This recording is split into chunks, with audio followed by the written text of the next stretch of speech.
नमस्कार दोस्तों, आज के इस वीडियो में आप लोगों का एक बार फिर से स्वागत है।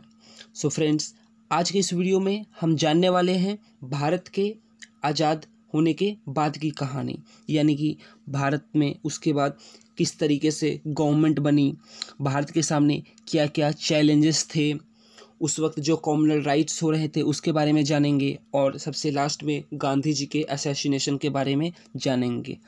एक ऐसा वाक़या जिसने देश को झकझोर के रख दिया था। सो दोस्तों, अगर आप हमारे चैनल पे पहली बार आए हैं तो चैनल को सब्सक्राइब कर दीजिए और अगर आप हमारे रेगुलर व्यूअर हैं तो वीडियो को लाइक कर दीजिए। सो चलिए दोस्तों, आज की इस वीडियो को हम शुरू करते हैं। सो आज़ादी के बाद जो पहली सरकार बनी थी उसके बारे में जानते हैं। सो दोस्तों, जब भारत को आज़ादी मिली तो उसके बाद गवर्नर जनरल अपॉइंट हुए और मिनिस्टर्स जो थे उन्होंने शपथ ली। Jawaharlal Nehru as a prime minister उन्होंने शपथ ली 15 अगस्त 1947 को, और उनके साथ 15 जो मिनिस्टर्स और थे उन्होंने भी शपथ लिया उनको हेल्प करने के लिए।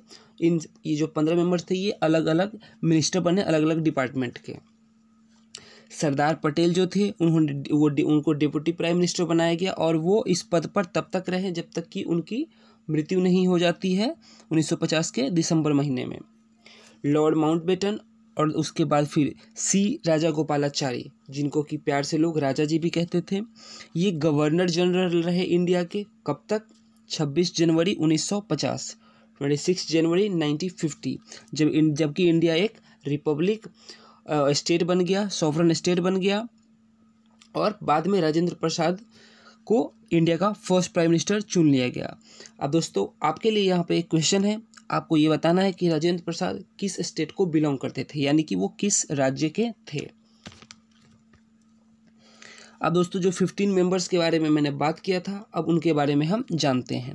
सो जवाहरलाल नेहरू ये भारत के पहले प्रधानमंत्री बने और जिस वक्त ये प्रधानमंत्री थे साथ ही साथ ये भारत के एक्सटर्नल अफेयर मिनिस्टर थे, फॉरेन मिनिस्टर भी थे। तो ये बहुत कम लोगों को पता होता है कि वो फर्स्ट प्राइम मिनिस्टर तो थे ही, इसके साथ ही वो फर्स्ट फॉरेन मिनिस्टर भी थे। और दोस्तों, एज ए फॉरेन मिनिस्टर रहते हुए उन्होंने जो भारत के लिए फॉरेन पॉलिसी को उन्होंने डेवलप किया था, डिजाइन किया था, उसमें से बहुत से जो एस्पेक्ट थे उसको हम आज भी फॉलो करते हैं। सो इसीलिए उनको कहा जाता है मॉडर्न इंडिया के फादर ऑफ मॉडर्न इंडिया, यानी कि उनका एक जो विजन था, एक जो दूरदर्शिता था कि वो भारत को किस तरीके का चाहते हैं, भारत का फॉरेन पॉलिसी कैसा हो, तो उन्होंने डिजाइन करके वो आज से 74 साल पहले गए थे, लेकिन आज भी हम उस पॉलिसी को फॉलो करते हैं। सरदार वल्लभ भाई पटेल डिप्टी प्राइम मिनिस्टर बने और होम मिनिस्टर भी थे। मौलाना अबुल कलाम आज़ाद, इनको मिनिस्टर एजुकेशन मिनिस्टर बनाया गया। जॉन मथाई, इनको railway and transport minister. Ministry of defence जो है वो सरदार बालदेव सिंह को दिया गया। देन जो फूड एंड एग्रीकल्चर की मिनिस्ट्री थी वो जय रामदास दौलत राम को दिया गया। Jagjivan Ram ministry of labour. CH Bhabha ministry of commerce. Amrit Kaur ministry of health. और ये जो थी ये इस पूरे जो 15 मेंबर्स में इकलौती जो थी वो लेडी थी। Rafi Ahmed Kidwai minister of communication. Narhari Vishnu Gadgil ministry of works, mines and power. RK Shanmukham Chetty ministry of finance. KC Neogy ministry of relief and rehabilitation. अब दोस्तों, ये जो मिनिस्ट्री है उस वक्त बहुत ज़्यादा ज़रूरी था, रिहेबिलिटेशन, क्योंकि दोस्तों जब हमारा पार्टीशन हुआ था, जब देश आज़ाद हुआ था, जब दो मुल्क बने थे भारत और पाकिस्तान, तो भारत से जितने भी मुस्लिम थे वो पाकिस्तान की तरफ जा रहे थे या बांग्लादेश की तरफ जा रहे थे, और जो पाकिस्तान वाले एरिया में जो सिख्स थे, जो हिंदूज थे, वो इंडिया की तरफ आ रहे थे। तो इंडिया में क्या था कि उस वक्त मतलब काफ़ी मास मूवमेंट हो रहा था और जो रिफ्यूजी थे उनकी संख्या बहुत ज़्यादा बढ़ गई थी। सो उनको रिलीफ प्रोवाइड करना था, उनको जगह प्रोवाइड करना था। तो ये जो मिनिस्ट्री था उस वक्त काफ़ी ज़्यादा चर्चे में था, इम्पोर्टेंट था। Then BR Ambedkar minister of law, इनको लॉ मिनिस्टर बनाया गया। और दोस्तों, भारत का जो संविधान आज हम जानते हैं उस कॉन्स्टिट्यूशन के जनक कहा जाता है BR अम्बेडकर को। देन श्यामा प्रसाद मुखर्जी, इनको ministry of industries and supply बनाया गया। दोस्तों, ये हिंदू महासभा के भी मेंबर थे, बाद में इन्होंने जाके रिजाइन कर दिया था क्योंकि कांग्रेस के साथ जो कांग्रेस के मेंबर थे उनके साथ इनका मतभेद हो गया था। अब दोस्तों, हम जानेंगे कि जब भारत आज़ाद हो गया, पाकिस्तान एक देश बना, एक मुल्क बना, इंडिया एक मुल्क बना। सो इंडिया के सामने उस वक्त किस टाइप के चैलेंजेस थे, क्योंकि ब्रिटिशर्स तो हमें आज़ादी देकर चले गए थे 1947 में, बट जब इंडिया एक देश बना, एक देश का रूप लिया, तो उसके सामने क्या क्या चैलेंजेस थे। तो दोस्तों उस वक्त के जो लीडर्स थे उन्होंने इन चैलेंजेस को 3 कैटेगरी में डिवाइड किया। पहला कैटेगरी इमीडिएट चैलेंज, यानी कि उस वक्त का करंट चैलेंज क्या था। देन मीडियम टर्म चैलेंजेस, अगले कुछ साल में, अगले कुछ सालों तक के क्या चैलेंजेस थे। और तीसरा था लॉन्ग टर्म चैलेंज। अब दोस्तों इमीडिएट चैलेंजेस क्या थे, territorial and administrative of princely state, यानी कि दोस्तों जब भारत आज़ाद हुआ था तो जिस भारत को हम आज देखते हैं, अगर आप मैप देखते होंगे तो आप हमारा प्यारा भारत बहुत अच्छा आपको देखने में लगता होगा, लेकिन जिस वक्त भारत को आज़ादी मिली थी भारत का ये मैप नहीं था जो आज हम देखते हैं। सो उस वक्त करीब 565 प्रिंसली स्टेट थे। सो उनको भारत में मिलाना था ताकि हम भारत का गठन कर सके पूर्ण रूप से। सो और उनके साथ कैसे पेश आना है और उनको कैसे इंडिया में जोड़ कर रखना है, इस बात का उनके पास चैलेंजेस था कि वो कहीं अपना न चलाने लगे कि हम तो आज़ाद रहेंगे वगैरह वगैरह, इस तरीके की डिमांड ना करने लगे। बहुत से प्रिंसेस स्टेट ने किया था, तो जैसे लाइक कश्मीर, जूनागढ़, हैदराबाद, बट बाद में बाई वेरियस मीन्स कहीं पे आर्मी भेजकर, कहीं पे ट्रीटी कर ये सब इंडिया में जुड़ गए। देन कम्युनल राइट्स, यानी कि क्योंकि जैसे मैंने आपको बताया दोस्तों कि पाकिस्तान के तरफ मुस्लिम जा रहे थे भारत से, एंड पाकिस्तान से भारत सिख और हिंदू आ रहे थे।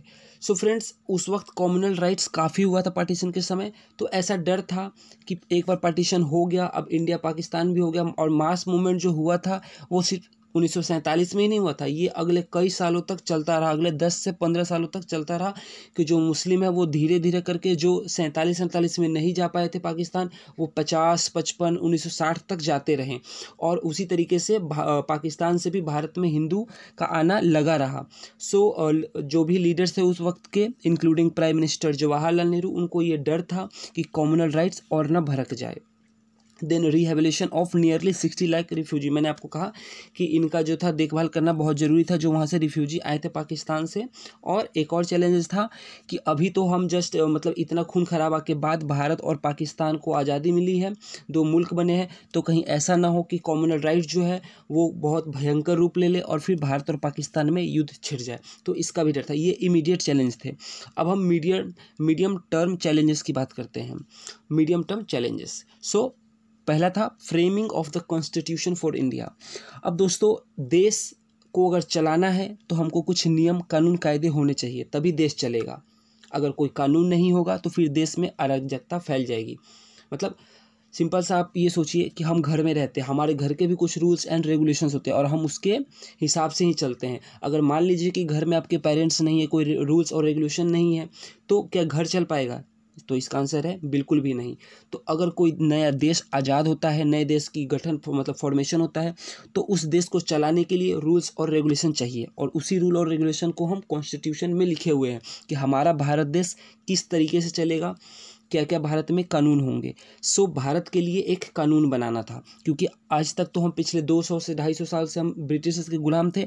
सो हमारा अपने मन का कोई कानून नहीं था। कानून तो उस वक्त भी थे, कॉन्स्टिट्यूशन उस वक्त भी था, लेकिन वो ब्रिटेन द्वारा बनाया गया था, बट उसमें हमको चेंजेस करने थे और हमें ऐसा कॉन्स्टिट्यूशन बनाना था जो हमारे भारत के लिए हो, ऐसा नहीं कि जो अंग्रेज बना के गए हुए हैं। Then building of a representative, democratic and civil liberation, political order, elections and abolition of feudal setup in agriculture. So दोस्तों जब भारत आज़ाद हुआ था उस वक्त कई एशिया और अफ्रीका में कई मुल्क आज़ाद हुए थे, और उनमें से लगभग जो मोस्ट ऑफ द कंट्रीज़ थे उन्होंने डेमोक्रेसी नहीं अपनाई थी। वहाँ पे डिक्टेटरशिप का मतलब रूल हो गया, वहाँ तानाशाह आ गया। और ऐसा इसलिए कि उन कंट्रीज़ को मानना था कि अभी मतलब उनको आज़ादी मिली है। So with in the country जो है वो अलग अलग जो वेरियस सोसाइटी है, सेक्शन है, उनमें कहीं लड़ाई ना हो जाए। और डेमोक्रेसी में क्या होता है कि हर किसी को बराबर का हक दिया जाता है, बोलने का, freedom of speech, freedom of, तो हर चीज़ का फ्रीडम दिया जाता है। तो उनको डर था कि कहीं आज़ादी के बाद अपने में ही हम न लड़ने लगे और फिर देश के और टुकड़े नहीं हो जाए। तो इस डर से भारत के साथ जितने भी जो मुल्क थे एशिया और अफ्रीका में जिनको आज़ादी मिली थी, उन्होंने डिक्टेटरशिप के रास्ते पे गए, डेमोक्रेसी नहीं अपनाया। लेकिन जो भारत के लीडर्स थे उनको डेमोक्रेसी चाहिए था। और क्यों चाहिए था? तो दोस्तों डेमोक्रेसी के बारे में आप सभी को पता है कि हमको इस डेमोक्रेसी ही है जिसमें हमको हर तरीके का राइट दिया जाता है। नहीं एक कम्युनिस्ट सरकार होती है, डिक्टेटरशिप हो, ऐसे कहीं भी इस तरीके के राइट आपको नहीं मिलेंगे जिस तरीके के राइट जो है डेमोक्रेसी में मिलता है। सो भारत को डेमोक्रेसी अपनाना था, तो उसके लिए भी पूरा एक ढांचा तैयार करना था। अब उसी के तहत इलेक्शंस भी करवाने थे, क्योंकि दोस्तों सरकार तो वही जिम्मेदार सरकार कहा जाता है जो इलेक्शन के द्वारा चुन के जाया जाता है। और क्योंकि इलेक्शन के द्वारा वो सरकार चुनी जाती है तो वो रिस्पॉन्सिबल होती है, नागरिक जो सिटीजन होते हैं उनके प्रति वो रिस्पॉन्सिबल होती है। तो मतलब पूरा एक ढांचा तैयार करना था, कॉन्स्टिट्यूशन बनाना था, इंडिया को एक डेमोक्रेटिक कंट्री का रूप देना था, हमको इलेक्शंस करवाने थे, हमको जो लॉ एंड ऑर्डर था मतलब उस इंडिया के सामने ये अगले कुछ सालों के लिए ये काफ़ी बड़ा चैलेंज था जो कि इंडिया ने पूरा किया। अब दोस्तों लॉन्ग टर्म चैलेंजेस यानी कि अगले कुछ साल 10 से 20 साल क्या आप मान सकते हैं कि 30 से 40 साल भी आप मान सकते हैं, तो ये लॉन्ग टर्म चैलेंजेस थे। अब ये चैलेंजेस क्या थे? National integration, economic development and poverty alleviation. अब दोस्तों नेशनल इंटीग्रेशन का मतलब क्या है? यहाँ पे नेशनल इंटीग्रेशन का मतलब है कि जैसा कि मैंने आपको बताया कि जब हमारा देश आज़ाद हुआ था, जब हमको आज़ादी मिली थी, तो हम एक नहीं थे, भारत में छोटे बड़े कई प्रिंसली स्टेट थे।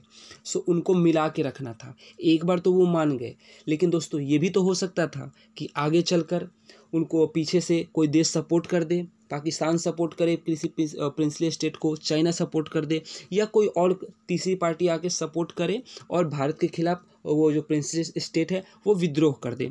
तो भारत के सामने ये काफ़ी बड़ा चुनौती था कि देश के इंटीग्रिटी को बना कर मतलब पूरे देश में यूनिटी बना के रखना है, क्योंकि दोस्तों पार्टीशन के समय इतने ज़्यादा कॉम्युनल राइट्स हुए थे हिंदू और मुस्लिम के बीच में, तो एक डर बना हुआ था कि आगे भी ये राइट ना हो जाए और इससे यूनिटी पे मतलब हमला ना हो। सो दोस्तों और एक बात ये भी था कि जिस वक्त इंडिया को आज़ादी मिली थी तो जो वेस्टर्न कंट्रीज़ के प्राइम मिनिस्टर थे, तो जो हेड ऑफ़ द स्टेट थे, यानी कि इंग्लैंड सहित जो भी वेस्टर्न कंट्रीज़ थी, वो इंडिया पे ये कटाक्ष कर रही थी कि इंडिया तो अभी सिर्फ 2 में ही डिवाइड हुआ, इंडिया पाकिस्तान में आने वाले टाइम में इंडिया जो है वो 10 भागों में डिवाइड हो जाएगा, यानी 10 इंडिया बन जाएंगे। साउथ इंडिया बन जाएगा, north India, east India, waste India, middle India, ऐसे और वैसा। ये क्यों कहते थे? क्योंकि दोस्तों देखिए, जब भारत को आज़ादी मिली थी तब क्यों कॉमनल राइट्स हुआ था? तब रिलीजन के बेस पे हुआ था, हिंदू मुसलमान सिख इनमें लड़ाई हुई थी, खून खराबा हुआ था। लेकिन दोस्तों जब ये कॉमनल राइट्स हो गए उसके बाद फिर तब भी भारत में आगे प्रोटेस्ट हुए, कॉमनल राइट्स आप नहीं कह सकते हैं, प्रोटेस्ट हुए, बहुत दंगे हुए। लेकिन वो जो दंगे थे वो लैंग्वेज के बेस पे हो रहा था, क्योंकि इंडिया जो उस वक्त के जो बहुत से लीडर्स थे उनका मानना था कि भारत का जो ऑफिशियल लैंग्वेज होना चाहिए वो हिंदी होना चाहिए।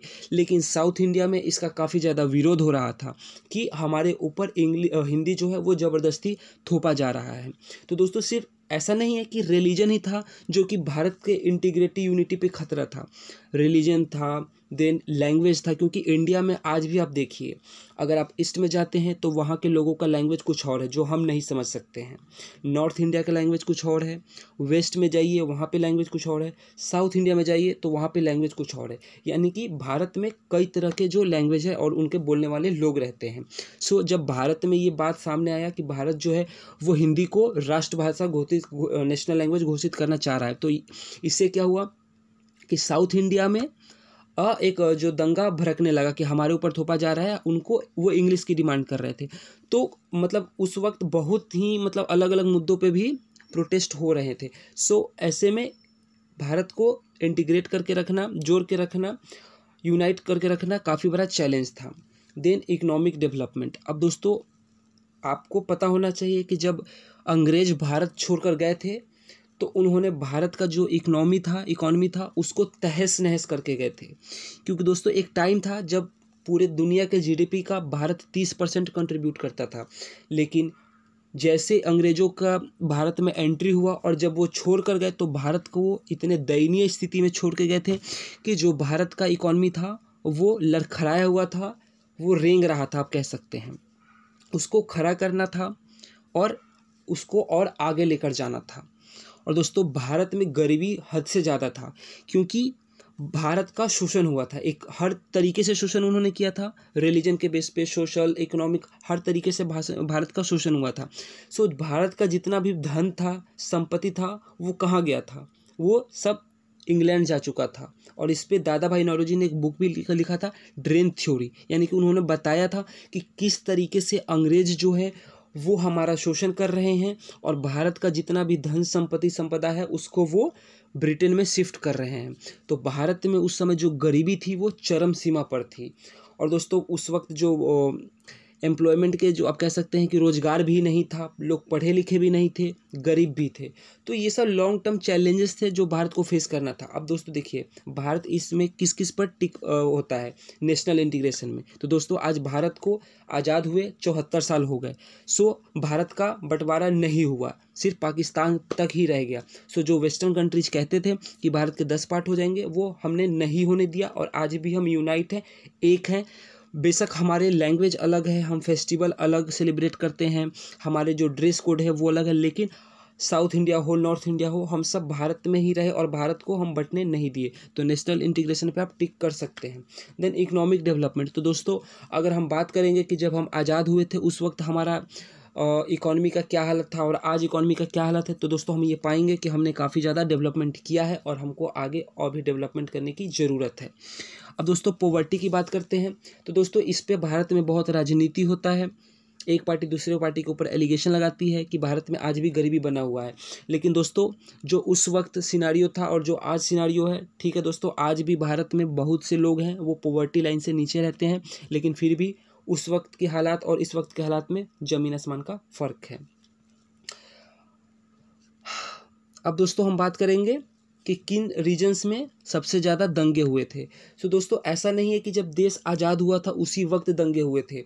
देश आज़ाद होने से कई साल पहले से ये जो दंगे हैं वो स्टार्ट होने चालू हो गए थे, क्योंकि जो ब्रिटिशर्स थे, अंग्रेज थे, उन्होंने तो बीज बो ही दिया था डिवाइड एंड रूल का, और हिंदू और मुसलमान को तो उन्होंने लड़वाने का काम काफ़ी पहले चालू कर दिया था।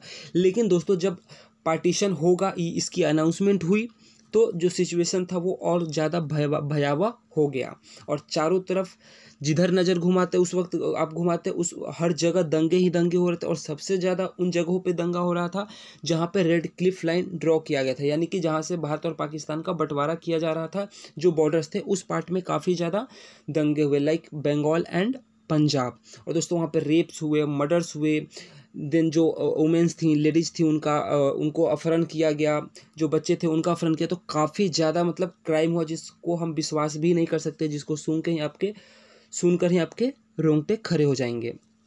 और दोस्तों मुस्लिम्स एंड सिख्स में, मुस्लिम एंड हिंदूज में मतलब काफ़ी ज़्यादा कम्युनल राइट्स हुए। और दोस्तों ऐसा माना जाता है कि करीब 10 से 20 लाख लोग इसमें मारे गए थे और करीब 14 मिलियन जो लोग हैं वो इधर से उधर मतलब डिस्प्लेस हुए थे, भारत से पाकिस्तान गए थे और पाकिस्तान से भारत आए थे। अब दोस्तों पंजाब में ज़्यादा इसका असर देखने को मिला था, बंगाल में थोड़ा सा कम मिला था, क्योंकि उस वक्त गांधी जी बंगाल में ही थे और वो फास्ट पे थे। वो वहाँ पे जो कम्युनल राइट्स हो रहे थे उसको रोकने के लिए वो वहाँ पे प्रेजेंट थे, क्योंकि गांधी जी का इज्जत हर कोई करता था और इनकी बातों को हर कोई मानता था, सुनता था। सो बंगाल में थोड़े कम दंगे हुए एज कम्पेयर टू पंजाब। लेकिन धीरे धीरे ये दिल्ली तक भी पहुंचा, यहाँ पे फिर मुस्लिम्स का मैसकेयर किया गया, काफ़ी मतलब रिवेंज उन्होंने एक तौर पे पंजाब में जो हुआ उसका रिवेंज लेने के लिए दिल्ली में भी दंगे हुए और धीरे धीरे करके पूरे इंडिया में फैला। लेकिन जो इसके मेन सेंटर था कम्युनल राइट्स के वो थे पंजाब, बंगाल एटसेट्रा। अब दोस्तों गांधी जी के असैसिनेशन, यानी कि 47 में देश आज़ाद हुआ और उसके बाद कुछ महीनों बाद ही गांधी जी का असैसिनेशन हुआ। अब दोस्तों गांधी जी का असैसिनेशन के बारे में हम थोड़ा सा जान लेते हैं, इसमें डिटेल में नहीं जानेंगे, लेकिन मैं आपको बता दूं कि गांधी जी का असैसिनेशन किस डेट को हुआ था। तो 30 जनवरी 1948 को हुआ था। किसने किया था? तो नाथूराम गोडसे ने किया था। अब दोस्तों इसको मैं अगले वीडियो में कवर करूंगा, लेकिन मैं आपको इसके बारे में थोड़ा सा और बता देता हूं कि जब गांधी जी का डेथ हुआ था तो जवाहरलाल नेहरू क्या बोले थे। तो उन्होंने कहा था कि the light has gone out of our lives and there is darkness everywhere. The best prayer we can offer him and his memory is to dedicate ourself to truth and to the cause for which the great countryman of our lived and for which he died। Sardar Patel ने भी कहा था कि it is a shame for us that the greatest man of the world has to pay with his life for the sins we have committed. We did not follow him when he was alive. Let us list follow his steps, now he is dead. तो गांधी जी का assassination हुआ था तो जवाहरलाल नेहरू क्या बोले थे और सरदार पटेल क्या बोले थे, ये मैंने आपको बताया। अब दोस्तों इससे जो जुड़ी बातें हैं वो मैं अगले वीडियो में आपसे शेयर करूंगा कि क्या क्या कारण थे जिसकी वजह से गांधी जी को असैसिनेट किया गया, और उसके बाद जो गवर्नमेंट थी उन्होंने क्या एक्शन लिया था नाथूराम गोडसे के खिलाफ एंड उन ऑर्गेनाइजेशन के खिलाफ जो जिसका कि माना जाता था कि इनके असैसिनेशन में हाथ है। सो फ्रेंड, ये वीडियो अगर अभी तक आप देखे हैं तो वीडियो आपके काफ़ी ज़्यादा आपके अंदर पेशेंस है, क्योंकि वीडियो काफ़ी ज़्यादा ये लेंदी हो गया है। बट दोस्तों आई होप कि आपको ये वीडियो पसंद आया हो, और दोस्तों वीडियो पसंद आया तो आप ज़्यादा से ज़्यादा लाइक कीजिए, कमेंट कीजिए, शेयर कीजिए, और चैनल को अब तक सब्सक्राइब नहीं किए तो चैनल को सब्सक्राइब कर दीजिए। तब तक के लिए दोस्तों बाय बाय।